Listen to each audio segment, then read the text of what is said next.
On the 29th of March, 1827, Franz Peter Schubert was a torchbearer at the funeral of Beethoven. Schubert himself had less than 20 months to live, but musically, they were to be the richest in his life. Beethoven had been the lodestar, and Schubert had already asked the question, who, after Beethoven, may dare to do anything?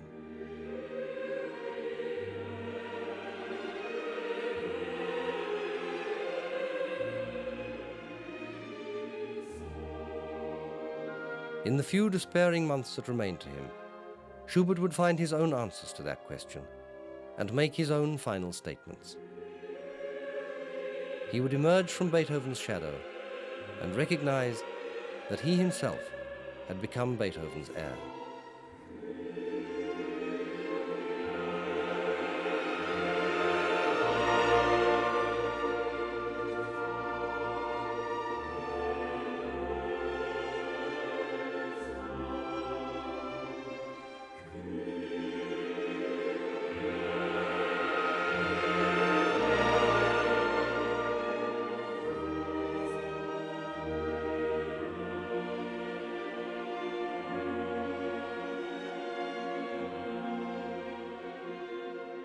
But Schubert was to die at the age of 31, although not before he had found his final voice.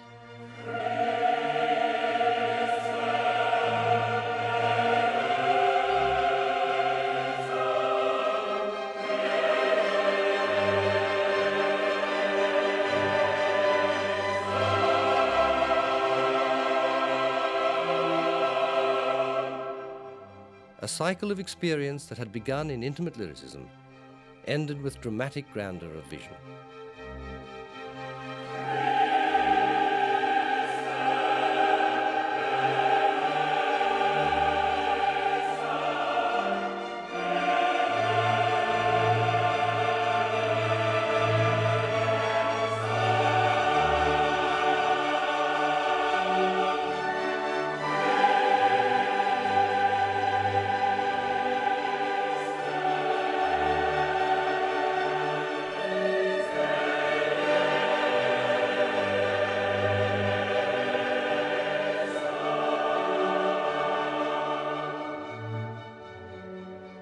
The inscription on Schubert's tombstone, by his friend Franz Grillparzer, reads, "Music has here buried great riches, but far fairer hopes."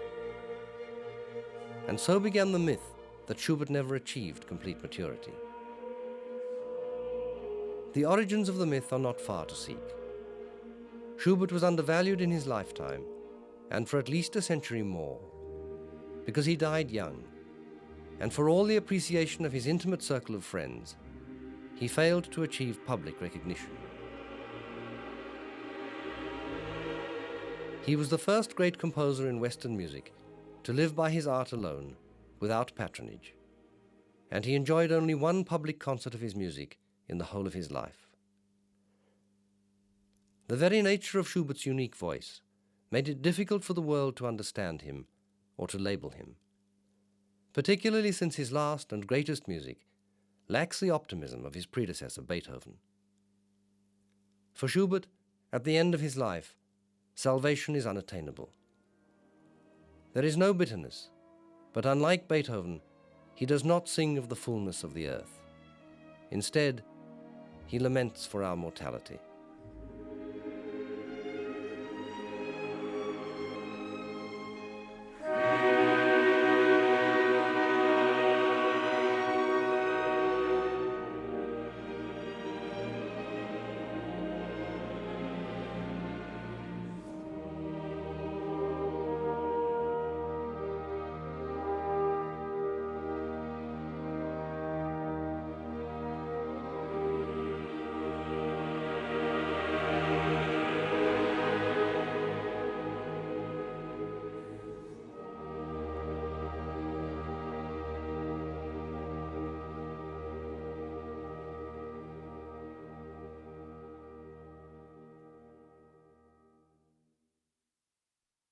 But there are worse things that can happen to an artist than to die young.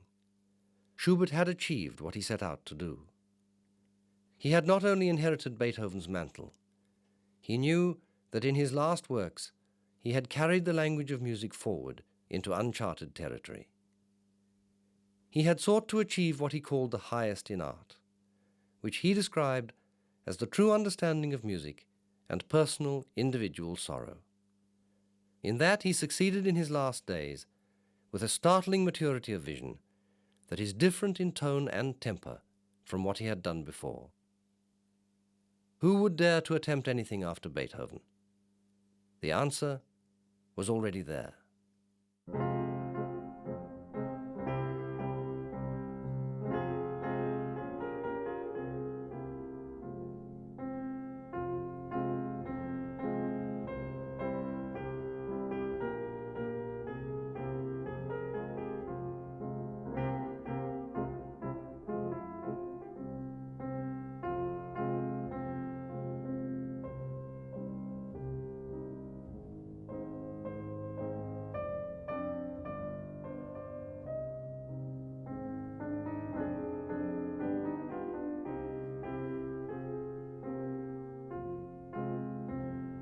I on the earth, you in the sky, where then does the difference lie?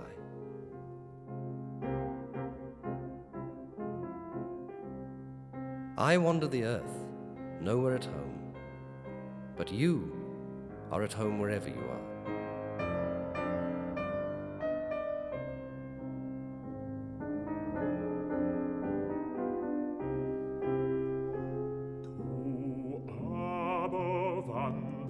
Auf und ab aus Ostens Weg in Westens Grab.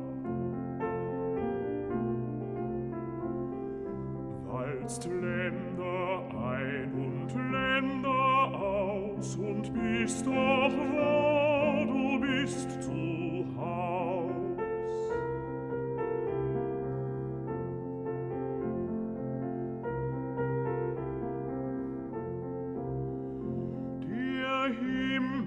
Endlos ausgespannt ist dein geliebtes Heimatland.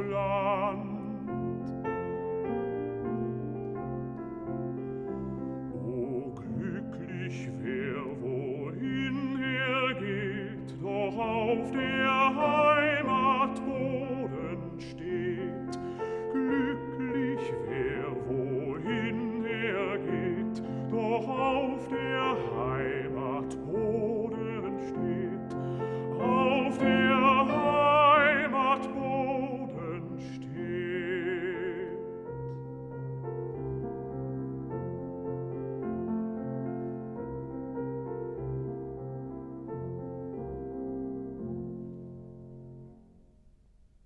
Who was this lonely wanderer, who spent so short a time on the earth, who made music of such mysterious beauty, and who sang such happy songs about the suffering of man?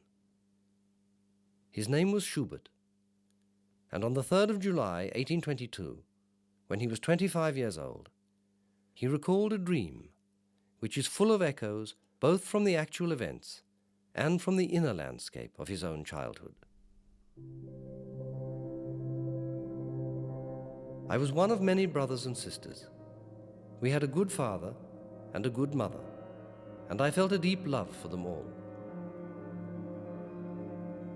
One day my father took us to a feast, and my brothers became very merry, but I was sad. My father then came to me and told me to taste the wonderful food, but I could not, and at that my father in his anger banished me from his sight. I turned on my heel, and with a heart filled with infinite love for those who scorned it, I wandered away into a far country. For years I was torn between the greatest love and the greatest sorrow. Then came news of my mother's death. I hastened back to see her, and my father, softened by grief, did not prevent my return. I saw her lying dead, and tears fell from my eyes. We followed her, mourning, to the grave, and the coffin slowly sank. From that time on, I stayed again at home. But one day my father took me once more into his favorite garden and asked me if it pleased me. But I disliked it, and I did not dare to reply. Then he asked me for a second time, and more impatiently, if I liked the garden. Trembling, I told him no. And at that, my father struck me, and I ran away.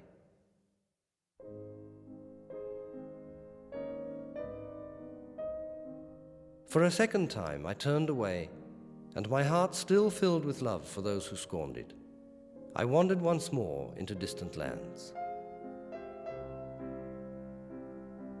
Through long, long years I sang my songs, but when I wished to sing of love, it turned to sorrow.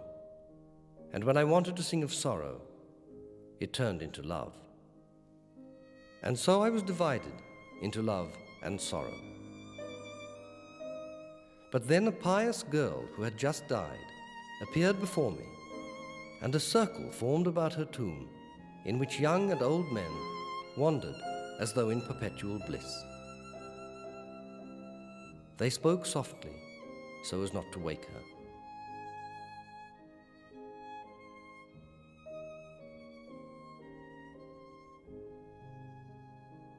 Heavenly thoughts, like bright sparks, seemed to flicker unceasingly from the Virgin's tomb, and they made a soft sound as they fell on the young men.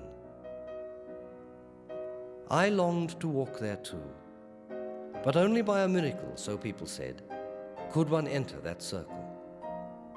But I went forward, slowly and devoutly, with my eyes lowered towards the gravestone.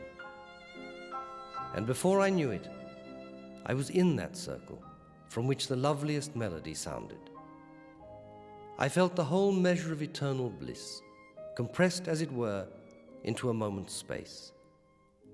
I saw my father too, loving and reconciled. He folded me in his arms and wept, but I wept still more.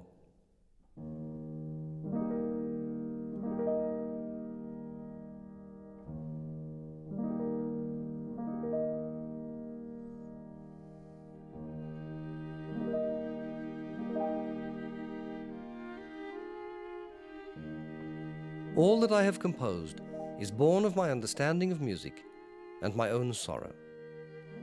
But that which is created by sorrow alone seems to please the world least.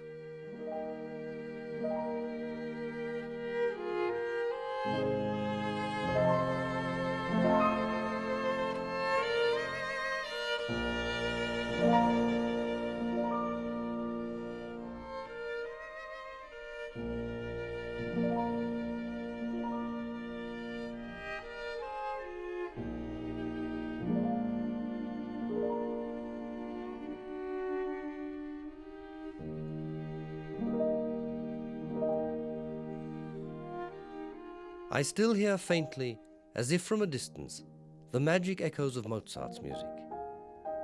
Just so do our souls retain these impressions, which influence for good our whole existence. O Mozart, immortal Mozart, how many, how infinitely many inspiring impressions of a brighter, better life have you engraved in our souls.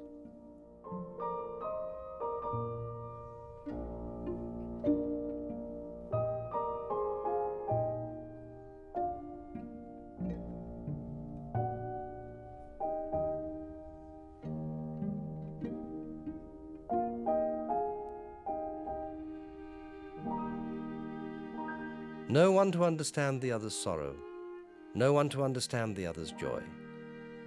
We believe that we can reach one another, but in reality, we only approach and pass each other by. What torment for those who realize this.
On the distant horizon, the town wrapped in mist.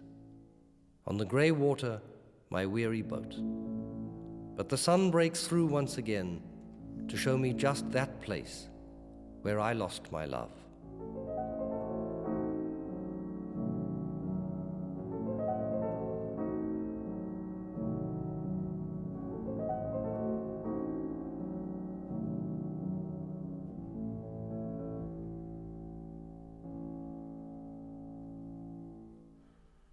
Am fernen Horizonte erscheint wie ein Nebelbild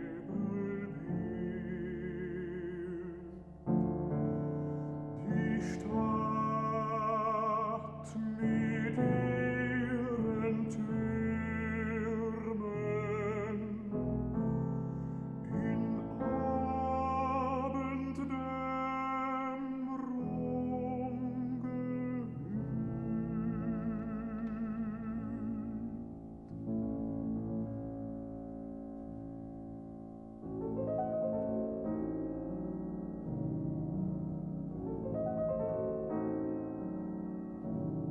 ein feuchter Wind zu kräuselt die graue Wasserbahn mit traurigem Takte rudert der Fischer in meinem Kahn.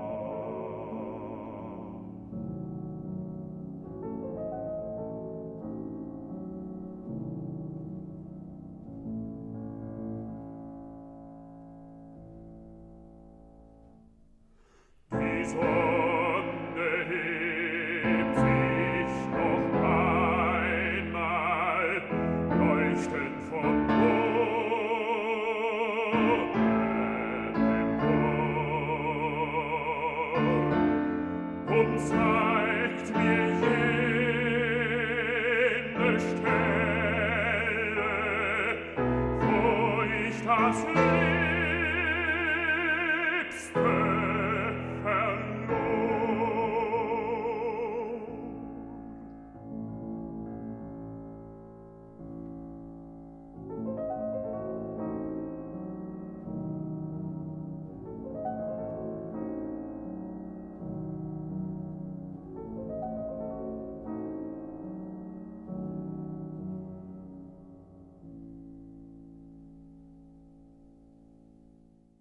But the sun breaks through once again to show me just that place where I lost my love.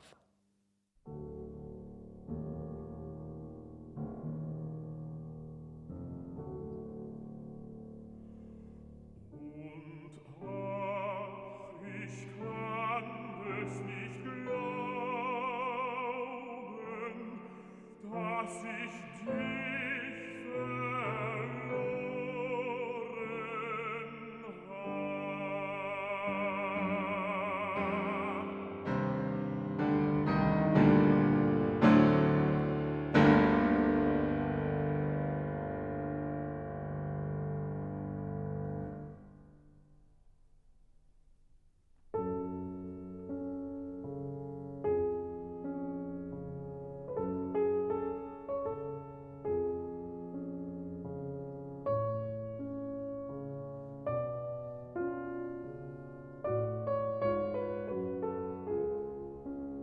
After several months, I went for an evening walk again. In the twilight glow, with my brother Karl for company, I felt so contented. I thought and cried aloud, "How beautiful!" I stood there captivated, and the nearness of the churchyard reminded us of our dear good mother.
Dear old Hüttenbrenner, the last hope of your return has now flickered out.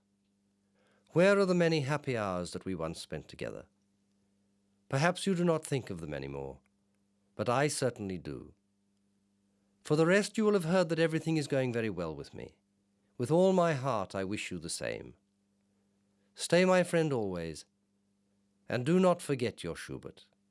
Der Mai ist kommen, der Winter ist aus.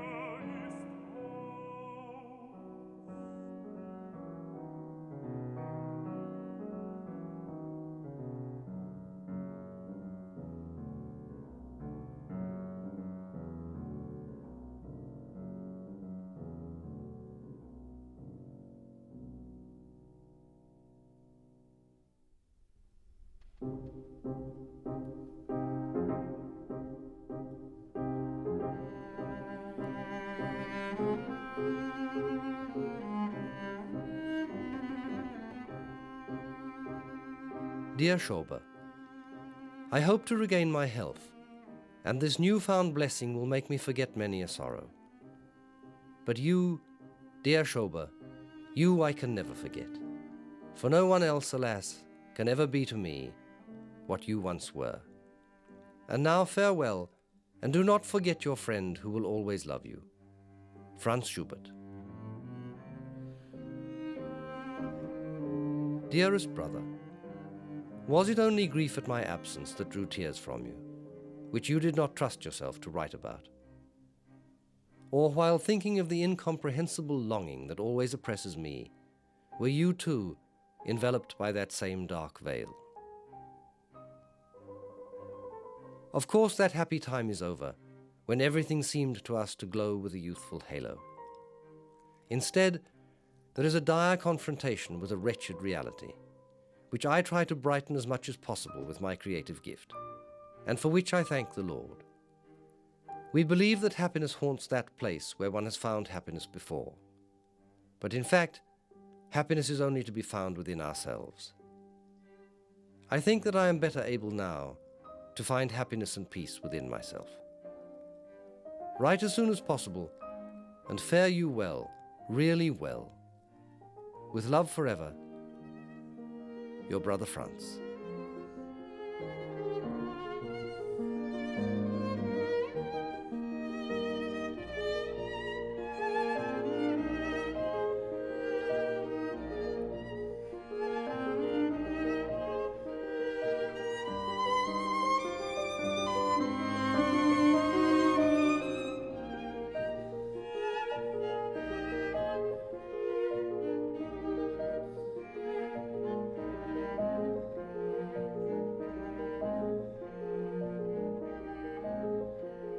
Dear Schwind, a letter from Schubert at last, you will say, after 3 months. It is a long time indeed. I am still in good health, thank God, and would be truly happy here if only I had you, Schubert, and Kuppelwiese with me. But as it is, I sometimes feel the damnedest longing for Vienna. Your true friend, Franz Schubert.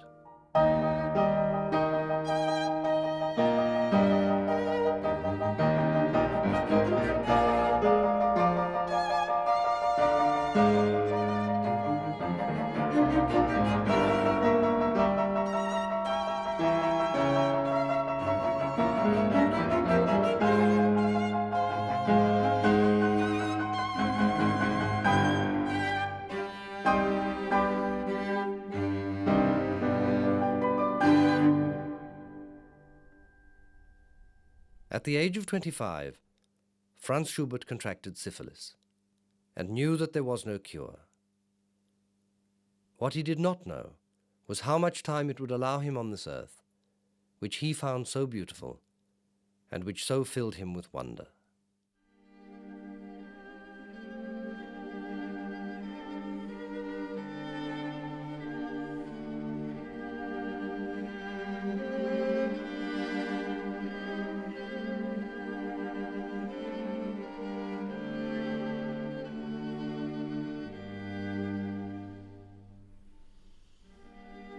Dear Kuppelwiese, I have felt impelled to write to you for a long time past.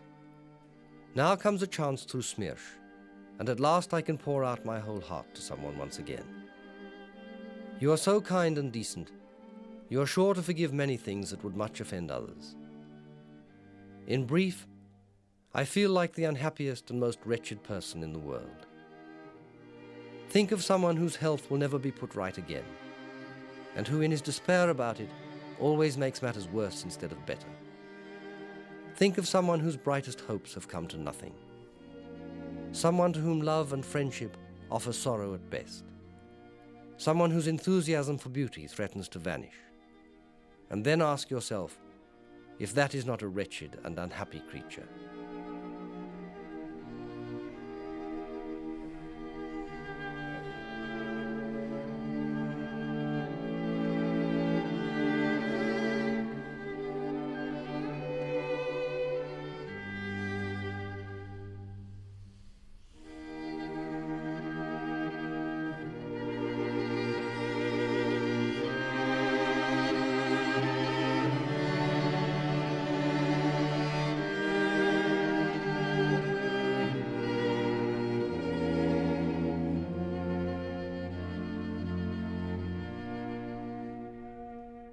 My peace is gone, my heart is heavy. Gretchen's lament could be my daily song now. For every night when I go to sleep, I hope never to wake again. And each morning serves only to remind me of yesterday's misery. So I pass my days, except when Schwind comes now and again, and brings with him a ray of light from those days that are no more.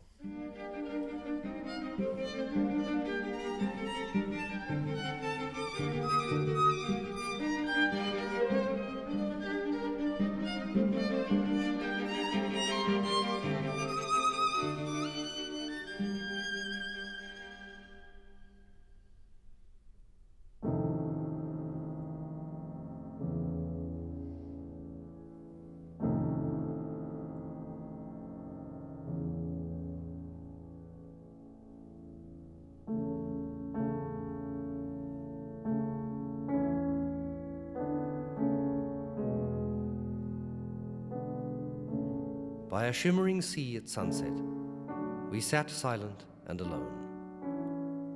Tears fell from your loving eyes, and from your white hand I drank them deep. Since then, my body has wasted away, and longing suffocates my soul. The hapless woman's tears have poisoned me.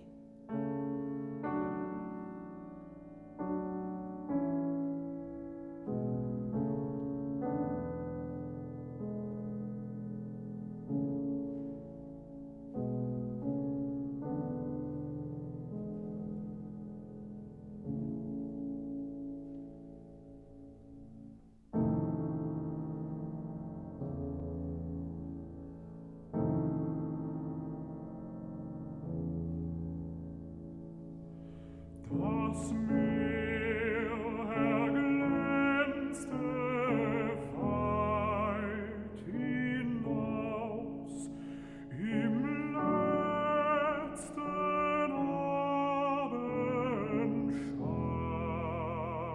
Abendscheine. Wir saßen am einsamen Fischerhaus.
Tränen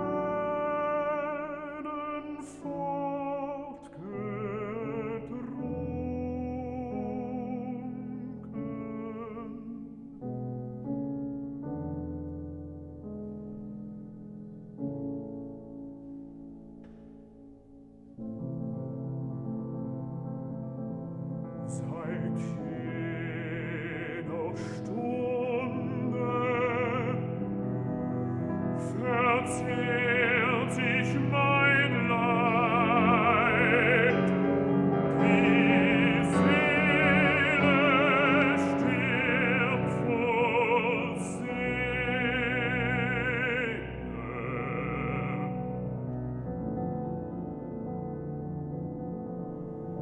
Mich hat das unglückselige Weib vergiftet mit ihren Tränen.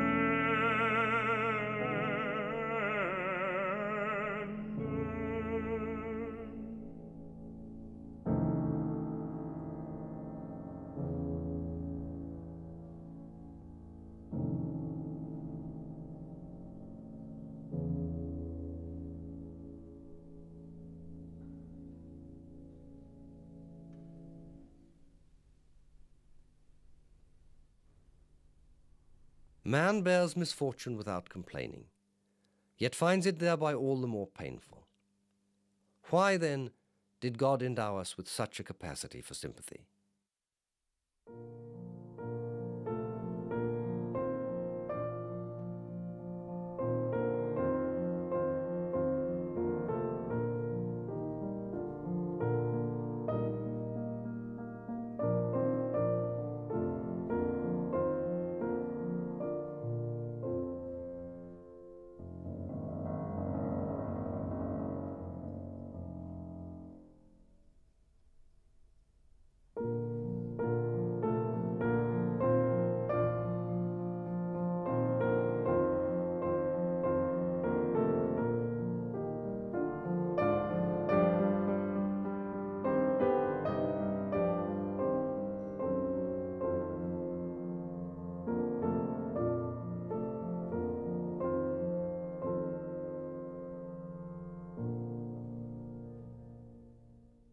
Why should I avoid the paths where others wander free? Why should I shun mankind when I have done no wrong? I wander the earth in search of rest and see a signpost standing there. There is a road that I must take, from which no wanderer has yet returned.